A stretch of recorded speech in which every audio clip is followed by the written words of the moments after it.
Pure देसी घी ले लो madam, is it really pure? Hello everyone, मुझे उम्मीद है कि आप सभी अच्छे हैं और आज मैं लेकर आई हूँ class 9 science is matter around us pure का वन शॉट वीडियो। हमेशा की तरह खत्म करेंगे इस पूरे लेसन को सिर्फ एक वीडियो में और इस वीडियो को देखने के बाद आपके कॉन्सेप्ट्स होंगे क्रिस्टल क्लियर। तो मैं हूँ Roshni from Learno Hub, the free learning platform जहाँ पर आप फिजिक्स, केमिस्ट्री, मैथ्स, बायोलॉजी सब कुछ पढ़ सकते हो absolutely for free at learnohub.com। सो तैयार है सभी लोग? Let's get started.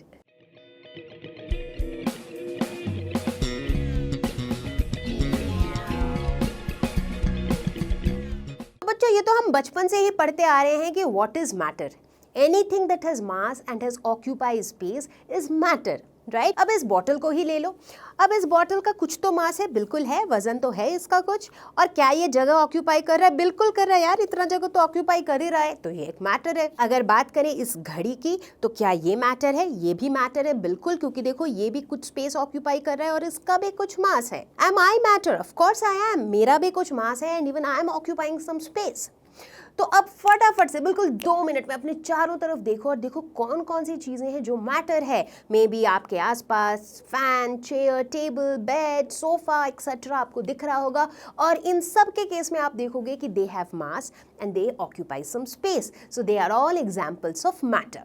तो बच्चों, इस लेसन का एजेंडा ये है कि is matter around us pure? Pure बोले तो शुद्ध, मतलब नो मिलावट, राइट? आमतौर पर हमारे डे टू डे लाइफ में जब हम प्योरिटी या फिर शुद्धता की बात करते हैं तो हम कहना चाहते हैं कि भाई इसके अंदर ना कोई मिलावट नहीं है, right? That's what we mean. For example हम कहते हैं कि ये जो दूध है ना, ये बिल्कुल शुद्ध दूध है, बिल्कुल प्योर दूध है, इसमें कोई मिलावट नहीं है। हम कहते हैं कि ये घी बिल्कुल प्योर है, ये हनी बिल्कुल प्योर है। लेकिन दुख की बात यह है कि साइंस कहता है कि इनमें से कुछ भी प्योर नहीं है। तो साइंस के अकॉर्डिंग कि भाई चाहे आप दूध की बात करो, चाहे वो कितना भी प्योर दूध हो, दूध जो चीज़ है वो प्योर हो ही नहीं सकता एज पर साइंस। घी जो चीज़ है ये प्योर हो ही नहीं सकता एज पर साइंस। तो भाई आप सोचोगे कि तो साइंस के हिसाब से व्हाट इज प्योर? साइंस के हिसाब से कोई भी चीज़ प्योर तब है जब वो चीज़ एक ही तरह के पार्टिकल्स से बनी हुई है। मतलब उस पर्टिकुलर सब्सटेंस के अंदर जो भी पार्टिकल्स हैं केमिकली वो सारे सेम हैं, सारे सेम पार्टिकल्स हैं, ठीक है? अब एग्जाम्पल लेते हैं वही दूध का, मिल्क का। अब आप बोलोगे कि मैम मिल्क के अंदर तो भाई मैंने पानी भी नहीं मिलाया, मैंने चीनी भी नहीं मिलाया, मैंने कुछ भी नहीं मिलाया, तो दूध तो प्योर ही हुआ। वेल, साइंस के अकॉर्डिंग प्योर तो नहीं हुआ, क्योंकि दूध जो चीज़ है ये बनी हुई है बहुत सारी चीज़ों से, जैसे कि फैट्स, जैसे कि वाटर, इन सारी चीज़ों से बना हुआ है दूध। तो फिर दूध प्योर कैसे हुआ एज पर साइंस, राइट?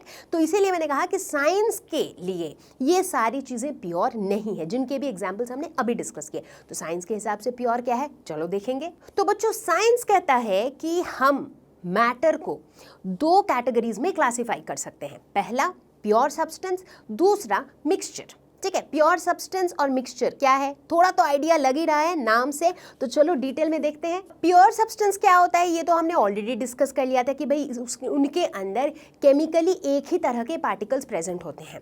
अब बात कर लेते हैं मिक्सचर की। मिक्सचर क्या हो सकते हैं, आप खुद बताओ? सिर्फ टर्म को सुन के क्या लग रहा है? मिक्स है, इसमें मिक्सचर है। मिक्सचर, चाय के साथ मिक्सचर खाते हैं हम लोग। मिक्सचर में क्या क्या होता है? बहुत सारी चीज़ें होती है, उसमें मूंगफली भी होती है, उसमें चूड़ा भी होता है, उसमें भुजिया भी होती है, उसके अंदर और भी बहुत सारी चीज़ें होती है, राइट? तो मतलब बहुत सारी अलग अलग चीज़ों को मिला करके जो बनाया गया है दैट इज़ मिक्सचर, ठीक है? तो इस तरह से यहाँ पर भी आप याद रख सकते हो कि मिक्सचर एक ऐसी चीज़ है जिसके अंदर होते हैं बहुत डिफरेंट प्योर सब्सटेंसेस, मतलब बहुत सारे अलग अलग प्योर सब्सटेंसेस को मिला करके मिक्सचर बनाया जाता है, ठीक है? मिक्सचर का एक बेहतरीन एग्जाम्पल है दूध, यानी कि मिल्क। मिल्क शायद हमें ऐसे देखने में लगता है कि भाई ये एक ही चीज़ से बनी हुई है, बट एक्चुअली ऐसा नहीं है। मिल्क का अगर हम कॉम्पोजिशन देखें तो इसमें पाया जाता है वाटर, इसमें होता है प्रोटीन्स, इसमें होता है फैट्स। तो प्रोटीन के मॉलिक्यूल, फैट के पार्टिकल्स, वाटर के पार्टिकल्स, ये सारे मिल करके मिल्क को बना रहे हैं। तो इसीलिए मिल्क क्या है, एक मिक्सचर है। एक और छोटी सी बात आपको ध्यान रखनी है कि जब हम मिक्सचर की बात करते हैं, चूंकि ये अलग अलग पार्टिकल्स से बने होते हैं, तो इसीलिए उस मिक्सचर को हम उन अलग अलग कॉम्पोनेंट्स में सेपरेट कर सकते हैं, लेकिन दूसरी तरफ जब हम एक प्योर सब्सटेंस की बात करते हैं तो वहां पर जो है हम उस तरीके से सेग्रीगेट नहीं कर सकते हैं। तो बच्चों अब बारी है कुछ एग्जाम्पल्स देखने की ताकि हमारे कॉन्सेप्ट्स और क्लियर होते जाएं। तो सबसे पहला एग्जाम्पल देखते हैं, शुगर। आपको बताना है कि क्या ये सब्सटेंस है या फिर मिक्सचर। तो बच्चों यहाँ ये भी बता देती हूँ कि सब्सटेंस और pure substance they mean the same thing, ठीक है। तो सब्सटेंस है या नहीं, या मिक्सचर है या नहीं, ये पहचानेंगे कैसे हम? उसी बात से जो हमने अभी अभी सीखा। मिक्सचर मतलब ये बहुत सारे डिफरेंट पार्टिकल से बना होगा, सब्सटेंस मतलब वो सिंगल टाइप ऑफ पार्टिकल से बना होगा। दूसरा डिस्टिंक्शन ये है कि मिक्सचर को जो है हम सेपरेट आउट कर सकते हैं उसके कंपोनेंट्स में, बट सब्सटेंस को हम नहीं कर सकते हैं, ठीक है। तो पहला एग्जाम्पल है हमारा शुगर। आप बताओ सब्सटेंस या मिक्सचर, सब्सटेंस या mixture? Absolutely correct. So sugar is a substance, क्योंकि शुगर के कॉम्पोजिशन को अगर हम देखें तो ये सिंगल टाइप ऑफ पार्टिकल से ही बना हुआ है। बात अगर करते हैं भाई चीनी जहां आता है वहीं नमक भी आ जाता है, तो शुगर के पीछे पीछे सॉल्ट आ ही जाता है। तो अब बताओ मुझे कि सॉल्ट क्या है, सब्सटेंस है या मिक्सचर? बहुत से लोग इस ढंग से सोचने की कोशिश करेंगे कि सॉल्ट मतलब NaCl, तो इसमें सोडियम भी है और क्लोरीन भी है, इसका मतलब क्या ये मिक्सचर है? ये थोड़ा सा कंफ्यूजिंग हो सकता है, but let me clarify this. Salt again is a substance. Salt substance इसलिए है क्योंकि सॉल्ट का जो ये सोडियम और क्लोरीन वाले जो कंपोनेंट्स हैं, इन्हें किसी भी फिजिकल प्रोसेस से हम सेपरेट आउट नहीं कर सकते हैं, and that is the reason salt is a substance. बात करते हैं तीसरे एग्जाम्पल की, विच इज सैंड। अब आप बताओ सैंड क्या होगा, सब्सटेंस या mixture? Absolutely correct, very easy this was. Sand is a mixture, क्योंकि सैंड के अंदर हमें बिल्कुल दिखते हैं अलग अलग जो पार्टिकल्स प्रेजेंट होते हैं, राइट। तो के अंदर तरह तरह की चीज़ें प्रेजेंट होती है जिनको हम सेपरेट आउट कर सकते हैं बहुत सारे डिफरेंट प्रोसेसेस के हेल्प से। So that's why sand is a mixture. Cold drink या फिर सॉफ्ट ड्रिंक की अगर हम बात करें तो क्या है ये, सब्सटेंस है या फिर मिक्सचर? ये मिक्सचर है, क्योंकि कोई भी जो सॉफ्ट ड्रिंक होता है ये कई चीज़ों से बना होता है। इसमें होता है वाटर, इसमें होता है शुगर, इसमें होते हैं फ्लेवरिंग एजेंट्स, इसमें होता है कार्बन डाइऑक्साइड, तो कई सारी चीज़ों को मिला करके इन्हें बनाया जाता है। And it is very much possible that bye some process we can also segregate these components from the mixture. So soft drink again is a mixture. तो चलो बच्चों पहुंच जाते हैं अगले लेवल ऑफ क्लासिफिकेशन पे। हमने अभी तक देखा कि भाई मैटर को दो कैटेगरीज में क्लासिफाई कर सकते हैं, pure substance and mixture. Pure substance को फर्दर हम दो कैटेगरीज में क्लासिफाई कर सकते हैं, that is elements and compounds, ठीक है। तो फटाफट से देखते हैं एलिमेंट्स क्या होते हैं। एलिमेंट वैसे सब्सटेंसेस होते हैं जो सिर्फ एक ही तरह के एटम से बने होते हैं, ठीक है। जैसे for example let us talk about carbon. तो कार्बन एक एलिमेंट है, कार्बन के अंदर किसके एटम्स पाए जाएंगे, सिर्फ कार्बन के ही, मतलब किसी भी एलिमेंट के अंदर सिर्फ उसके खुद के ही एटम्स पाए जाएंगे और कुछ नहीं पाया जाएगा, ठीक है। तो इनके एग्जाम्पल्स हो जाएंगे जैसे कार्बन हो गया, जैसे क्लोरीन हो गया, जैसे सोडियम हो गया। तो ये सारे क्या है, ये सारे एलिमेंट्स हैं। इनफैक्ट जब हम केमिस्ट्री में पीरियोडिक टेबल पढ़ेंगे आगे जाके तो हम देखेंगे पीरियोडिक टेबल में ये सारे एलिमेंट्स अरेंज्ड होते हैं, तो हमारे पास एक फिक्स्ड नंबर ऑफ एलिमेंट्स होते हैं, ठीक है। तो ये होते हैं हमारे एलिमेंट्स। अब बात करते हैं कंपाउंड्स की।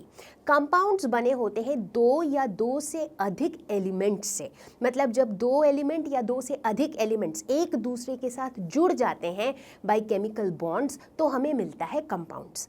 अब यहाँ पर एक कैच ये है, आप पूछ सकते हो कि मैम तो इसका मतलब एक कंपाउंड जो है ये एक से अधिक एलिमेंट से बना होता है, राइट। तो क्या ये मिक्सचर नहीं है? ये मिक्सचर नहीं है, ये एक प्योर सब्सटेंस है। और इसका रीज़न ये है कि ये जो जुड़े होते हैं एलिमेंट्स, इनको एक दूसरे से अलग करना इम्पॉसिबल है, ऐसा कहना गलत होगा, बट काफ़ी मुश्किल है, क्योंकि इनके बीच में जो बॉन्ड्स बने होते हैं उन बॉन्ड्स को ब्रेक करना काफ़ी मुश्किल होता है। And that is the reason हम इन्हें क्लासीफाई करते हैं एज प्योर सब्सटेंसेस, ठीक है। एग्जाम्पल के तौर पे देखते हैं, let's say water is H2O। अब अगर कॉम्पोजिशन को देखें तो भाई वाटर के अंदर हाइड्रोजन भी है, ऑक्सीजन भी है, लेकिन ये हाइड्रोजन और ऑक्सीजन आपस में बॉन्ड बना के H2O यानी कि वाटर बनाते हैं, और इन बॉन्ड्स को ब्रेक करना बहुत आसान नहीं होता है। Similarly salt that is NaCl, ये भी दो एलिमेंट्स से बने हैं, राइट, Na और Cl, बट अगेन इनको जो है सेपरेट करना थोड़ा मुश्किल होता है, तो इसीलिए NaCl, वाटर, ये सारे कंपाउंड्स हैं, राइट। तो they are not elements but they are compounds. But elements और कंपाउंड्स ये दोनों किसके अंडर फॉल करते हैं? ये दोनों आते हैं प्योर सब्सटेंस के कैटेगरी में। अब बात करेंगे मिक्सचर्स की। मिक्सचर्स को भी हम दो कैटेगरी में कैटेगराइज कर सकते हैं, homogeneous mixture and heterogeneous mixture. Homogeneous, homo word का मतलब ही होता है सेम, तो ऐसे मिक्सचर जिनका composition through out there volume same होता है, ठीक है। इसका मतलब क्या हुआ? इसका मतलब ये हुआ, एक एग्जांपल लेते हैं। Let us suppose we talk about salt solution, ठीक है। आप एक ग्लास पानी लो, उसमें थोड़ा सा नमक डालो और अच्छे से मिला दो, ठीक है। तो उसके बाद वो पानी क्या हो जाता है? नमकीन पानी हो जाता है, वो सॉल्ट वाटर हो जाता है ना।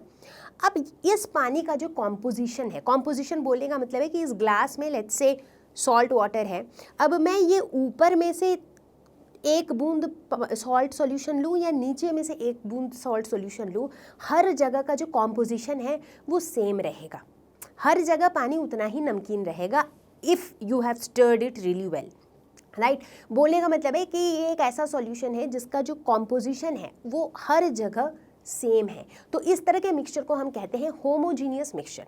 दूसरी तरफ जो दूसरा कैटेगरी है दैट इज हेट्रोजीनियस मिक्सचर। जाहिर सी बात है, हेट्रो का मतलब है सेम, नॉट सेम, डिफरेंट।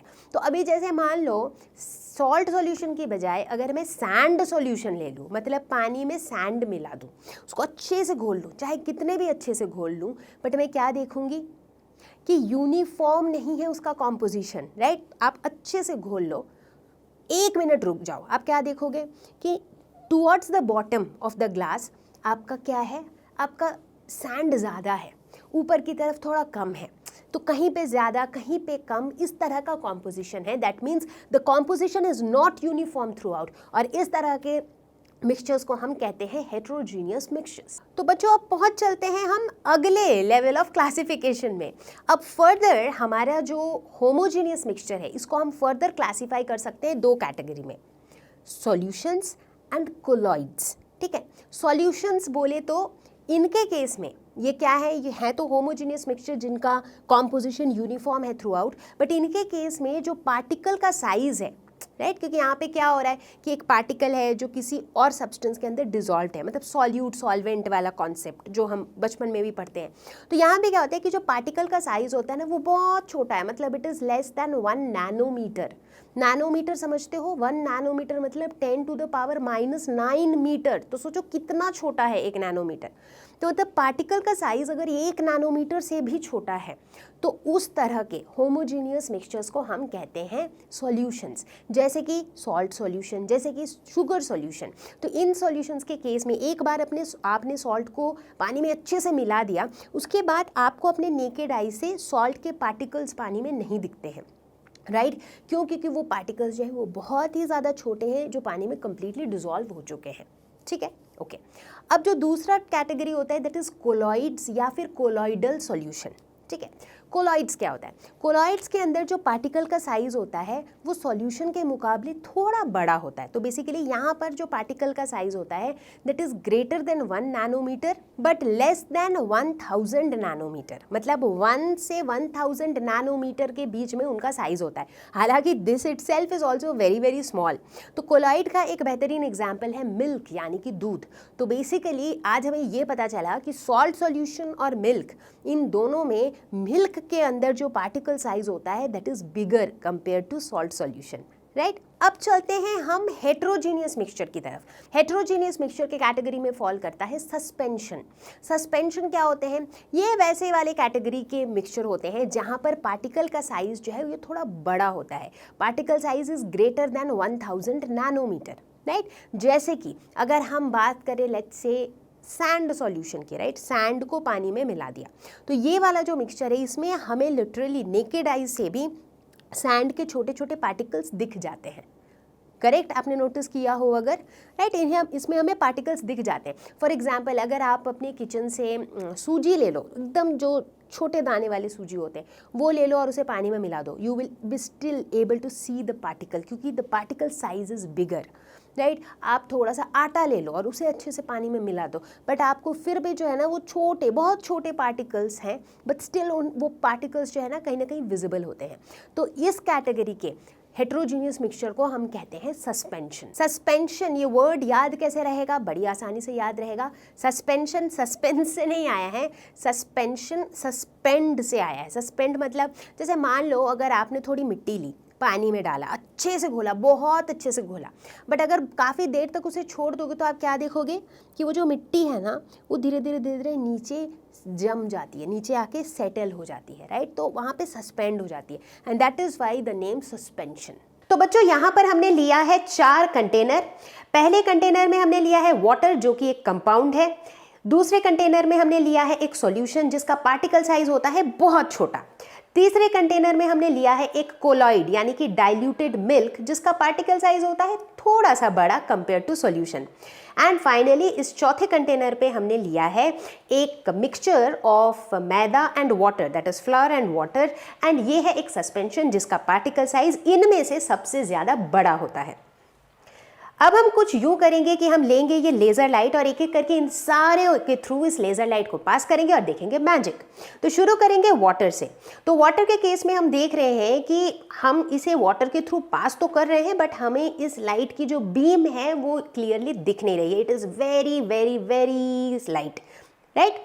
अब चलो इसी लाइट को हम पास करते हैं सॉल्यूशन के थ्रू। अब देखो वाटर के मुकाबले थोड़ा सा ज़्यादा क्लियर दिख रहा है बीम, है ना। हालांकि बहुत क्लियर तो नहीं दिख रहा है बट थोड़ा सा ज़्यादा क्लियर दिख रहा है, ठीक है। ओके ऐसा क्यों हो रहा है, क्योंकि जो पार्टिकल्स हैं वो लाइट को स्कैटर कर रहे हैं, ठीक है। लेकिन पार्टिकल्स सॉल्यूशन के केस में बहुत छोटे हैं। ओके और आगे बढ़ते हैं, चलते हैं कोलॉइड की तरफ और वाह देखो यहाँ पे मैजिक, यहाँ पे लाइन जो है काफ़ी ज़्यादा क्लियर है। क्यों, क्योंकि पार्टिकल का जो साइज़ है वो काफ़ी बड़ा है, तो वो पार्टिकल्स लाइट को स्कैटर कर रही है और इसीलिए हमें बीम क्लियरली दिख रही है। तो आई एम श्योर अब आपने गेस कर ही लिया होगा कि सस्पेंशन के केस में क्या होने वाला है। एब्सोल्युटली बिल्कुल क्लियर लाइन है। इनफैक्ट अगर इस लाइन को बहुत बारीकी से देखो तो आपको दिखेगा कि इस लाइन के अंदर छोटे छोटे छोटे छोटे ऐसे डॉट डॉट डॉट डॉट जैसे वो डस्ट पार्टिकल्स होते हैं ना, ऐसे छोटे छोटे पार्टिकल्स दिख रहे हैं। तो लेट मी टेल यू ये जो पार्टिकल्स हैं किसके पार्टिकल्स हैं, ये फ्लावर के पार्टिकल्स है। एग्जैक्टली क्योंकि सस्पेंशन में पार्टिकल साइज काफी बड़ा होता है। तो चलो एक बार और नज़ारा देख लेते हैं फटाफट से। जब वाटर के थ्रू पास किया तो स्कैटरिंग नहीं दिखी, पार्टिकल्स है ही नहीं, ये तो कंपाउंड है। जब पास किया सॉल्यूशन के थ्रू पार्टिकल साइज इतना छोटा है कि बहुत हेजी सी एक बीम दिख रही थी। उसके बाद जब पास किया कोलॉइड के थ्रू तब तो काफ़ी क्लियर लाइन दिख रही थी क्योंकि पार्टिकल साइज थोड़ा बड़ा है यहाँ पर। एंड फाइनली जब सस्पेंशन के थ्रू पास किया तो पार्टिकल साइज काफ़ी बड़ा है, तो इसीलिए स्कैटरिंग भी काफ़ी ज़्यादा हो रही है। इनफैक्ट हमें छोटे छोटे पार्टिकल्स भी दिख रहे हैं बीम के थ्रू। तो बच्चों बात करें अगर हम सॉल्यूशंस की, तो सॉल्यूशन बेसिकली अगर एक सेंटेंस में बोलना हो तो ये क्या है, होमोजीनियस मिक्सचर ऑफ 2 सब्सटेंसेस, ठीक है। तो यहाँ पर इसकी खास बात, सॉल्यूशन की सबसे खास बात यही होती है कि इसका जो कॉम्पोजिशन होता है ये यूनिफॉर्म होता है थ्रू आउट और इसका पार्टिकल साइज बहुत छोटा होता है। जैसे एग्जाम्पल के तौर पर सॉल्ट सॉल्यूशन, शुगर सॉल्यूशन हमने ऑलरेडी डिस्कस किया, जैसे लेमोनेड है या सोडा वाटर है, ये सारे क्या है, सॉल्यूशंस है। क्यों सॉल्यूशंस है, क्योंकि ये इनका आप कहीं से भी टेस्ट कर लो इनको, इनका कॉम्पोजिशन बिल्कुल यूनिफॉर्म होता है, राइट। लेमोनेड को कहीं से भी टेस्ट करो उसका टेस्ट वैसा ही आता है, right. That means there is homogeneity in its composition. अब सॉल्यूशन के बारे में एक और मिथ हमारे दिमाग में बैठा रहता है कि सॉल्यूशन जब भी हम सुनते हैं तो हमें लगता है कि अच्छा एक सॉलिड होगा जो सॉल्यूट होगा और एक सॉल्वेंट होगा जो कि लिक्विड होगा। जैसे कि शुगर सॉल्यूशन, शुगर जो है ये सॉलिड है, वाटर जो है ये लिक्विड है। जब हम शुगर को वाटर में डाल देंगे तो हमें मिलेगा एक solution. But let me tell you, ऐसा ज़रूरी नहीं है कि सॉल्यूशन हमेशा ऐसा ही हो कि सॉलिड इन लिक्विड, ऐसा ज़रूरी नहीं है। हमारे पास सॉलिड सॉल्यूशंस भी होते हैं, हमारे पास गैसियस सॉल्यूशंस भी होते हैं। गैसियस सॉल्यूशन का एक बेहतरीन एग्जाम्पल है एयर। एयर क्या है, गैसियस है, राइट। और इस गैस के अंदर बहुत सारे और गैसेस भी पाए जाते हैं कम क्वांटिटी में मे बी, राइट। तो ये किस तरह का सॉल्यूशन हुआ, गैसियस सॉल्यूशन हुआ। अगर हम बात करें एलॉयज़ की, एलॉय तो पता ही है, जैसे 2 या 2 से अधिक मेटल्स को मिलाकर जो बनाए जाते हैं, जैसे ब्रास, ब्रोंज, ये सारे एलॉयज़ हैं, स्टील, ये सब एलॉयज़ हैं। तो ये एलॉयज़ में क्या कोई लिक्विड है, नहीं है, क्या है, सॉलिड है। तो एलॉयज़ जो है they are great examples of solid solutions. तो बच्चों जो चीज़ हम पहले भी पढ़ चुके हैं बचपन में, सॉल्यूट एंड सॉल्वेंट, तो हमें लगता है कि हमें तो आता ही है, बट स्टिल ये कॉन्सेप्ट बहुत बेसिक है, सिंपल है, बट बहुत इंपॉर्टेंट है। तो इसको फिर से रिकैप कर लेंगे। किसी भी सॉल्यूशन में एक सॉल्यूट होता है, एक सॉल्वेंट होता है। सॉल्यूट कौन होता है? जो जनरली लेसर क्वांटिटी में प्रेजेंट होता है, जिसे हम दूसरे वाले कंपोनेंट में डिसॉल्व करते हैं, ठीक है, वो होता है सॉल्यूट। सॉल्वेंट कौन होता है? जो कंपैरेटिवली लार्जर क्वांटिटी में प्रेजेंट होता है, राइट, और जिसके अंदर सॉल्यूट डिसॉल्व होता है, ठीक है। ये बात तो हमें लगभग बचपन से ही पता है। तो कम क्वांटिटी में कौन होगा, सॉल्यूट या सॉल्वेंट? अब बताओ, जिसमें लेस नंबर ऑफ अल्फाबेट्स है यानी कि सॉल्यूट, तो सॉल्यूट कम क्वांटिटी में होगा, सॉल्वेंट ज़्यादा क्वांटिटी में होगा, ठीक है। अब एग्जाम्पल लेते हैं, हमारा वही बेसिक एग्जाम्पल शुगर सॉल्यूशन का। अब आप मुझे बताओ, अगर मैं 1 ग्लास पानी लेती हूँ और उसके अंदर 1 चम्मच चीनी डालती हूँ, ठीक है, तो मेरा सॉल्यूट कौन है और सॉल्वेंट कौन है? ऑब्वियसली यहाँ पे पानी का जो क्वांटिटी है दैट इज़ मोर। पानी के अंदर हम डिसॉल्व कर रहे हैं किसको? चीनी को। तो यहाँ पर शुगर मेरा सॉल्यूट है और वाटर इज द सॉल्वेंट, ठीक है। अब अगर मैं सिचुएशन को थोड़ा सा घुमा दूँ, लेट अस सपोज मैंने 1 कटोरी चीनी ले लिया, ठीक है। अब ऐसा करना मत, घर में फालतू में वेस्ट मत करना चीनी। लेट अस सपोज 1 कटोरी चीनी ले लिया और उसके अंदर 2 बूंद पानी के डाल दिए मैंने, ठीक है। तो ये क्या हुआ, यहाँ पर मैंने क्या किया, यहाँ पे तो पासा पलट गया, राइट। क्वांटिटी चेंज हो गई चीज़ों की। क्वांटिटी चीज़ों की जब चेंज हो जाएगी तो हमारे टर्म्स भी पलट जाएंगे, right. So all I want to explain is, solute हमेशा वो कंपोनेंट होता है जो कंपोनेंट कम क्वांटिटी में प्रेजेंट हो, जिसे हम डिसॉल्व कर रहे हों दूसरे वाले कंपोनेंट में। सॉल्वेंट वो होता है जो थोड़े ज़्यादा क्वांटिटी में प्रेजेंट हो और जिसके अंदर दूसरा वाला कंपोनेंट डिसॉल्व हो रहा है। तो चलो बच्चों, अब बात करते हैं हम टाइप्स ऑफ सॉल्यूशंस की, ठीक है। तो हम यहाँ पे 3 कैटेगरीज ऑफ सॉल्यूशन की बात करेंगे, gaseous solution, liquid solution and solid solutions, right. नाम से ही गेस कर चुके होंगे आप कि गैसियस सॉल्यूशन बोले तो इन सॉल्यूशन का सॉल्वेंट होगा गैस, ठीक है। जो सॉल्यूट है वो सॉलिड भी हो सकता है, लिक्विड भी हो सकता है, गैस भी हो सकता है, ठीक है। जैसे कि सॉलिड अगर सॉल्यूट होगा तो इसका एक एग्जाम्पल हो सकता है camphor in nitrogen gas, right. यहाँ पर सॉल्वेंट है नाइट्रोजन गैस और सॉल्यूट है कैम्फर जो कि सॉलिड है, ठीक है। अगर बात करें ऐसे एग्जाम्पल की जो गैसियस सॉल्यूशन है बट जिसका सॉल्यूट लिक्विड है, तो इसका एग्जाम्पल हो सकता है chloroform in nitrogen. Chloroform liquid है जो कि सॉल्यूट है यहाँ पर, और सॉल्वेंट क्या है, नाइट्रोजन गैस जो कि गैसियस है, ठीक है। अगर बात करें सॉल्यूट भी गैस है और सॉल्वेंट भी गैस है, राइट। तो ऐसे केस का एग्जाम्पल हो सकता है oxygen in nitrogen. Air is a best example. Air के अंदर नाइट्रोजन की क्वांटिटी बहुत ज़्यादा है, उसमें थोड़े कम क्वांटिटी में कौन प्रेजेंट है, ऑक्सीजन। तो यहाँ पे ऑक्सीजन सॉल्यूट है which is a gas, nitrogen solvent है which is again a gas, ठीक है। तो ये कुछ एग्जाम्पल्स हैं गैसियस सॉल्यूशंस के, जहां पर हमारा जो सॉल्वेंट होता है वो गैस होता है। अब बात करते हैं दूसरा टाइप ऑफ सॉल्यूशन की, यानी कि लिक्विड सॉल्यूशन। लिक्विड सॉल्यूशन जो हम आम तौर पर सॉल्यूशन के बारे में सोचते ही हम यही अज्यूम करते हैं कि भैया सॉल्वेंट जो है वो तो लिक्विड ही होगा, ठीक है। तो उन्हें हम कहते हैं लिक्विड सॉल्यूशन। अब सॉल्यूट सॉलिड हो सकता है, जैसे कि शुगर इन वाटर, राइट। तो शुगर सॉल्यूट है और वाटर सॉल्वेंट है। अब सॉल्यूट मेरा लिक्विड भी हो सकता है, जैसे कि इथेनॉल इन वाटर। अब इथेनॉल क्या है, ethanol is liquid, water is also liquid. तो ये एक लिक्विड सॉल्यूशन है जिसका सॉल्यूट भी लिक्विड है। अब सॉल्यूट मेरा गैस हो सकता है, बिल्कुल हो सकता है, जैसे कि ऑक्सीजन डिजॉल्व्ड इन वाटर, राइट। इनफैक्ट जब हम एक्वेटिक ऑर्गेनिजम्स की बात करते हैं, जैसे मछलियों को भी ऑक्सीजन चाहिए होता है भाई उनकी रेस्पिरेशन के लिए। कहाँ से मिलती है, from the oxygen dissolved in water. तो यहाँ पर जो सॉल्वेंट है दैट इज वाटर और जो सॉल्यूट है दैट इज ऑक्सीजन, यानी कि ये एक लिक्विड सॉल्यूशन है जहाँ पर सॉल्यूट क्या है, गैस है। अब बात करेंगे तीसरे कैटेगरी की, यानी कि सॉलिड सॉल्यूशंस। जाहिर सी बात है कि इन सॉल्यूशन में जो हमारा सॉल्वेंट होगा वो क्या होगा, सॉलिड होगा। सॉल्यूट तो कुछ भी हो सकता है, जैसे मान लो सॉल्यूट जो है वो सॉलिड हो सकता है। For example copper dissolved in gold.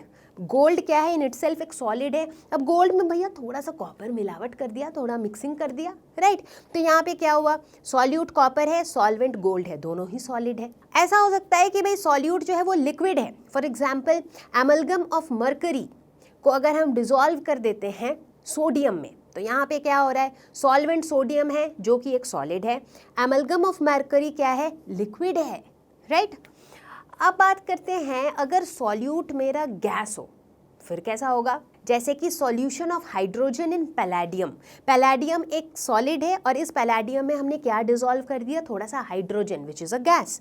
तो ये एग्जाम्पल्स हो गए किसके, सॉलिड सॉल्यूशंस के, जहाँ पर हमने देखा कि सॉल्यूट जो है वो सॉलिड भी हो सकता है, लिक्विड भी हो सकता है और गैस भी हो सकता है। तो इस तरह से हमने डिस्कस किया about the different types of solution. तो बच्चों सॉल्यूशन के बारे में इतनी कहानी जानने के बाद इट इज़ वर्थ इट कि हम इसके प्रॉपर्टीज़ को एक बार फटाफट से देख लें, क्योंकि they are very very important. पहला प्रॉपर्टी होमोजीनियस मिक्सचर, बहुत बार डिस्कस कर लिया।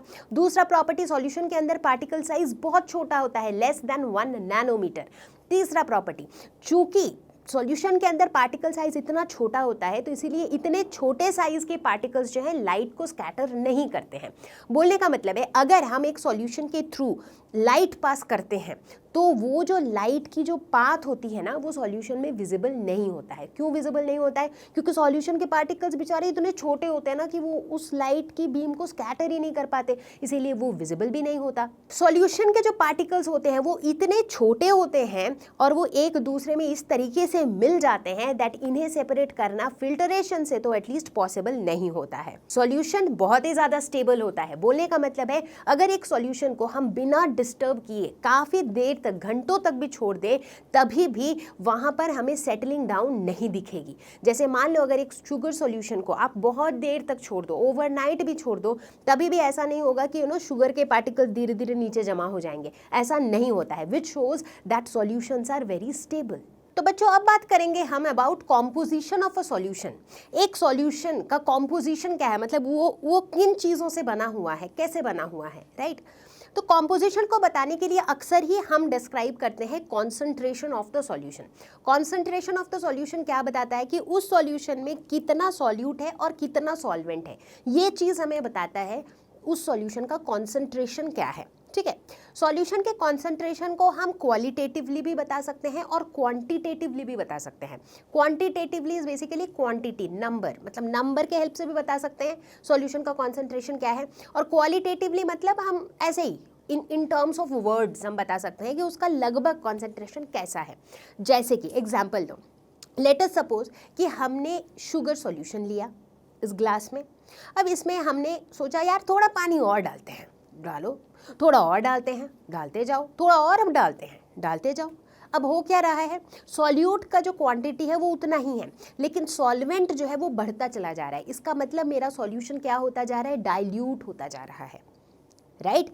तो इसका मतलब अगर मुझे क्वालिटेटिवली बताना हो कि इस सॉल्यूशन का कॉन्सेंट्रेशन कैसा है तो हम क्या बोलेंगे, ये डाइल्यूट सॉल्यूशन है। या फिर किसी केस में अगर सॉल्यूट बहुत ज़्यादा है तो हम कहेंगे ये कॉन्सेंट्रेटेड सॉल्यूशन है, राइट। तो ये तो हो गया क्वालिटेटिव डिस्क्रिप्शन। अगर क्वांटिटेटिवली बताना हो तब क्या करेंगे, चलो देखेंगे अभी वही कि हम क्वांटिटेटिवली सॉल्यूशन के कॉन्सेंट्रेशन को कैसे डिस्क्राइब करते हैं।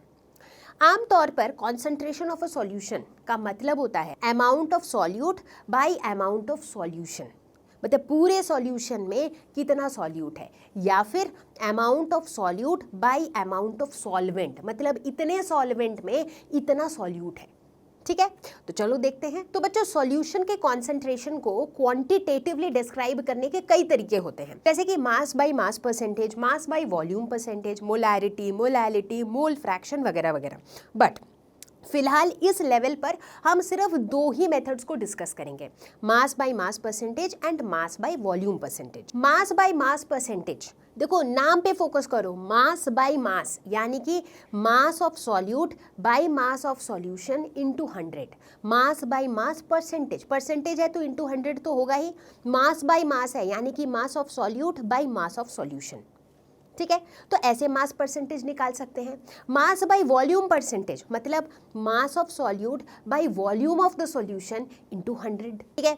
इनको शॉर्ट फॉर्म में लिखने के भी एक तरीके होते हैं, जैसे मास बाय मास परसेंटेज को हम W बाय W लिखते हैं, मास बाय वॉल्यूम को हम लिखते हैं W बाय V, राइट। काफ़ी लॉजिकल है, ओके। तो बस इतनी सी बात है। अभी के लिए कॉन्सेंट्रेशन ऑफ सॉल्यूशन में हम इतने ही कॉन्सेप्ट्स पढ़ेंगे। तो चलो फटाफट से एक एग्जाम्पल ट्राई करते हैं। तो चलो बच्चों देख लेते हैं एक example. A solution contains 40 grams of common salt in 320 grams of water, ठीक है। एक सॉल्यूशन है जिसमें क्या है, 40 ग्राम्स ऑफ कॉमन सॉल्ट है। ये क्या हो गया, ये हो गया सॉल्यूट। किसमें है ये solute, in 320 grams of water. तो वाटर यहाँ पे क्या है, यह है solvent. Calculate the concentration in terms of mass by mass percentage of the solution. Mass by mass percentage बहुत आसान है, मास बाय मास परसेंटेज से हम कॉन्सेंट्रेशन कैसे निकालते हैं? अगर मुझे इसका कॉन्सेंट्रेशन निकालना हो मास बाय मास, बोले तो mass of solute divided by mass of क्या? Mass of solution. यहीं पे गलती कई बार बच्चे कर जाते हैं, बच्चे कह देते हैं कि divided by mass of solvent, solvent नहीं, मास ऑफ सॉल्यूशन, पूरे सॉल्यूशन में कितना सॉल्यूट है, इनटू परसेंटेज की बात हो रही है तो 100 से तो भाई मल्टीप्लाई करना ही पड़ेगा, है ना। तो मास ऑफ सॉल्यूट यहाँ पे कितना है? 40 ग्राम्स, तो लिख डालो। मास ऑफ सॉल्यूशन कितना है? सॉल्यूशन किससे किससे बना है? सॉल्यूट प्लस सॉल्वेंट से बना है ना। तो ये हो जाएगा 40 प्लस 320 एंड इनटू 100, तो ये हो गया 40 बाई 360 इंटू 100, यानी कि 100 by 9 which is equal to 11.1%। ठीक है, तो ये हो जाएगा हमारा concentration in terms of mass by mass percentage. तो बच्चों, जब हम सॉल्यूशंस के बारे में इतनी बातें कर रहे हैं तो यहाँ पर सॉल्यूबिलिटी के बारे में थोड़ी बहुत बात करनी तो बनती है ना। सॉल्यूबिलिटी, इस वर्ड का मतलब क्या होता है? वर्ड पे फोकस करो। सॉल्यूबिलिटी मतलब कितना सॉल्यूबल हो सकता है ना। सॉल्यूबिलिटी का मतलब होता है कि मैक्सिमम अमाउंट ऑफ सॉल्यूट जो डिसॉल्व हो सकता है in a specified amount of solvent, मतलब एक गिवन अमाउंट ऑफ सॉल्वेंट में मैक्सिमम कितना सॉल्यूट डिसॉल्व हो सकता है, दैट इज सॉल्यूबिलिटी। ठीक है, जैसे आमतौर पर लेट अस सपोज आपने 1 ग्लास पानी लिया, आपने 1 चम्मच चीनी लिया, उसमें डाल दिया, घोल दिया, वो डिसॉल्व हो गया। आपने सोचा नहीं, मैं 1 चम्मच चीनी से खुश नहीं हूँ, मैं 1 चम्मच चीनी और डालती हूँ। आपने डाला, घोल दिया, वो उसमें डिसॉल्व हो गया। आपने सोचा नहीं, मैं अभी भी खुश नहीं हूँ, मैं इसमें 4 चम्मच चीनी और डालती हूँ। 4 चम्मच और डाला, घोला, वो मिल गया। बट एक ऐसा पॉइंट आएगा जिसके बियॉन्ड जो शुगर है वो उस पानी में डिसॉल्व नहीं होगा, राइट। तो यहीं पे हम सॉल्यूबिलिटी की बात करते हैं, मतलब maximum amount of solute, maximum amount of चीनी जो हम उस गिवन अमाउंट ऑफ वाटर में डिसॉल्व करा सकते हैं, उसे हम कहते हैं सॉल्यूबिलिटी। अब सॉल्यूबिलिटी कई फैक्टर पे डिपेंड करती है, जैसे कि ये सॉल्यूट के नेचर पे डिपेंड करता है, सॉल्वेंट के नेचर पे डिपेंड करता है, ये टेम्परेचर और प्रेशर जैसी चीज़ों पे भी डिपेंड करता है। जैसे अगर मैं इसे चीनी और पानी का एग्जाम्पल लूँ, लेट अस सपोज कि मैंने एक ग्लास लिया, उसमें मैंने 2 चम्मच चीनी डाला और उसको मैं ऐसे स्टर करके मिक्स कर रही हूँ। दूसरी तरफ मैंने पानी लिया, उतना ही पानी लिया, उतना ही 2 चम्मच चीनी लिया, बट मैंने हल्का सा उसे गर्म कर दिया, मतलब मैंने क्या किया, टेम्परेचर को इंक्रीज़ कर दिया। किस केस में जल्दी डिसॉल्व हो जाएगा? गर्म करने वाले केस में। ऐसा क्यों हुआ? क्यों डिफरेंस आया कि वो जल्दी डिसॉल्व हो गया? बिकॉज टेम्परेचर को मैंने बढ़ा दिया। दिस शोज कि सॉल्युबिलिटी जो है ये टेम्परेचर जैसी चीज़ पे डिपेंड करता है। तो अब देखा ये जाता है कि अगर सेम सॉल्वेंट पे सेम टेम्परेचर पे भी हम बात करें तो डिफरेंट सब्सटेंसेस की जो सॉल्युबिलिटी होती है वो डिफरेंट होती है, विच मीन्स कि सॉल्युबिलिटी जो है ना कि सिर्फ सॉल्वेंट पे या टेम्परेचर पे या प्रेशर पे डिपेंड करता है, बल्कि सॉल्यूट के नेचर पे भी डिपेंड करता है। तो प्यारे बच्चों, यहाँ पर हम बात करने वाले हैं about saturated and unsaturated solution.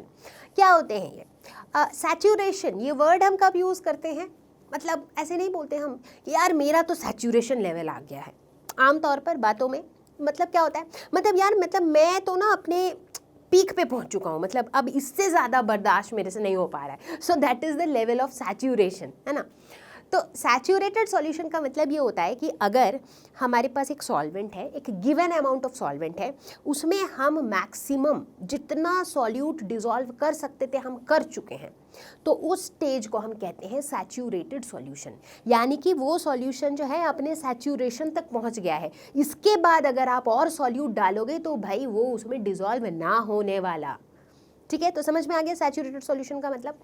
तो इसका मतलब सैचुरेटेड सॉल्यूशन हम उस स्टेट को कहेंगे जहां पर वो सॉल्वेंट, वो गिवन अमाउंट ऑफ सॉल्वेंट जितना मैक्सिमम सॉल्यूट डिसॉल्व कर सकता है उसके अंदर, उतना वो कर चुका है, दैट इज सैचुरेटेड सॉल्यूशन।